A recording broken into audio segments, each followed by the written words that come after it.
जय जय श्री राधे। मैं कल भी यहाँ आया था श्री राधा वल्लभ जी के दर्शन करने और प्रभु से मिलने।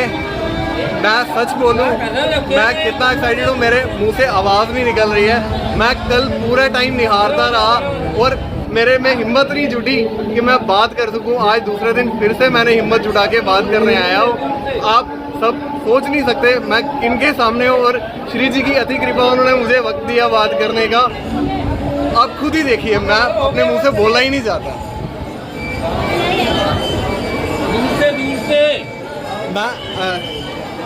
मैं सच में भाग्यशाली हूँ जो आपसे बात कर पा रहा हूँ। बस एक दो बात है दिल में, अगर आप बता देंगे तो। आप देखने वालों को पहले ये बताइए कि जो भी वृंदावन में आ रहा है उसको क्या सोच के आना चाहिए, क्या चीज़ों का ध्यान रखना चाहिए। क्योंकि मैं माफ़ करती मैं थोड़ी सी बात को करूँ, कुछ चीज़ें मैंने देखी यहाँ पे जो बिल्कुल गलत हो रही हैं। लोगों को ऐसा मुझे मेरे हिसाब से नहीं करना चाहिए। आप बताइए जो वृंदावन आ रहा है उसको क्या सोच के आना चाहिए। हर जगह का एक प्रोटोकॉल होता है। किसी आज मंत्री के यहाँ भी जाएंगे आप या डीएम के पास में भी जाएंगे मिलने, तो वहाँ कैसी सभ्यता से जाएंगे और यहाँ किसके पास आ रहे हैं आप, तो कितनी सभ्यता होनी चाहिए आपके अंदर, कितनी दीनता होनी चाहिए आपके अंदर। वो तो अपने हिसाब से समझ के कि हम किससे मिलने आ रहे हैं। ये कोई पिकनिक स्पॉट नहीं है कि जो हम सेल्फी लेते हुए घूम रहे हैं और सब जगह फ़ोटो खींच रहे हैं। क्या डीएम के ऑफिस में मिलने जाएंगे तो उसके संग में सेल्फी ले सकते हैं? इतनी औकात नहीं है। लेकिन जो इष्ट हैं हमारे, उनको निंदित कर रहे हैं हम अपने कर्मों से। दूसरे धर्मों में तो ईश निंदा पे कत्ल कर दिया जाता है और यहाँ पे तो इतना हमारा धर्म विशाल है कि हम यहाँ बोल भी नहीं सकते, तुम कुछ भी करते रहो। ये तो उचित नहीं है। हमें खुद सोचना है उस विषय में कि हम किससे मिलने जा रहे हैं और कहाँ जा रहे हैं। ये समझ के वृंदावन आओ तो आना उचित है, नहीं तो किसी पिकनिक स्पॉट पर जाओ, शराब खाने पर जाओ, वो ज़्यादा अच्छा है।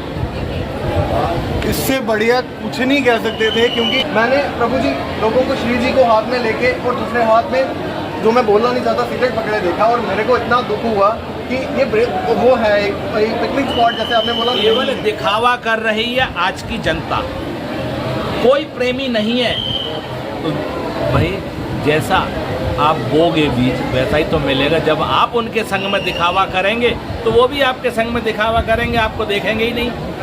मौके पर जब ज़रूरत पड़ेगी उस समय वो भी चल देंगे रास्ता बदल के।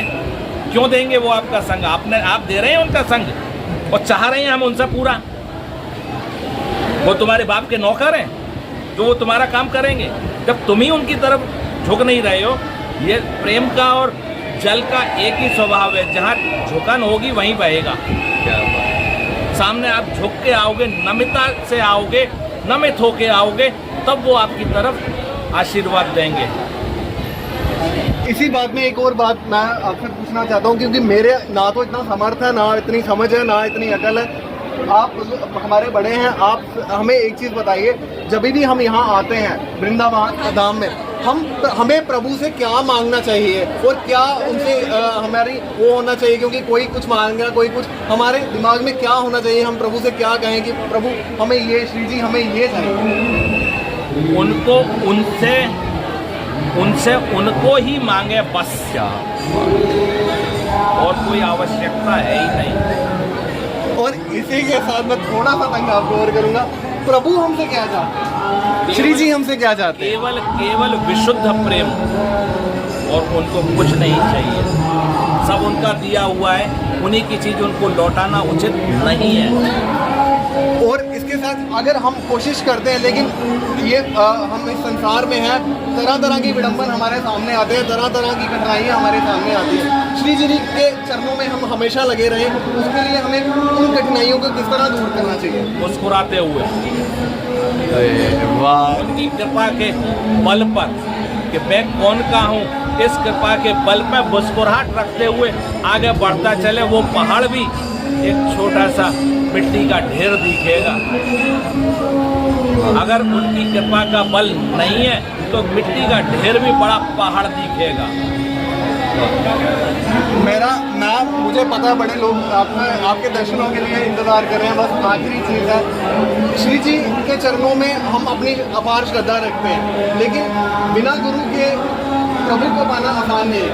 अपने गुरु को हम कैसे पहचाने और हमें गुरु का संग कैसे मिलेगा, गुरु का आशीर्वाद कैसे मिलेगा, उसके बारे में प्लीज़ थोड़ा सा बताएं। भैया, एक नानक देव जी की कहावत है, जिन खोजा तिन पाइया। तो खोजना तो पड़ेगा हमको खुद को।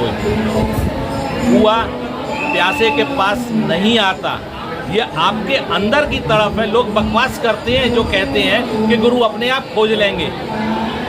कुआ अपने आप प्यासे को नहीं खोजता, जिसकी तरफ होगी वो कुएं के पास अपने आप आएगा प्यास खोजाने। तो वो तरफ अगर है तो मिलेंगे। अब इससे ज़्यादा ना तो मेरे में समझ है, ना मेरे में शक्ति है, और ना ही कोई बात बची है जो मैं पूछ सकूं और बता सकें। मैं दिल से शुक्रगुजार हूँ, आपने इतनी बात की। मेरे कोई श्री जी के चरणों में कोई अच्छा कर्म होगा जो आप से मिल पाए, क्योंकि मैंने पहले भी कहा, जो प्रभु के असीम भक्त होते हैं, सेवक होते हैं, वो भी प्रभु की तरह ही उतने ही पूजनीय होते हैं।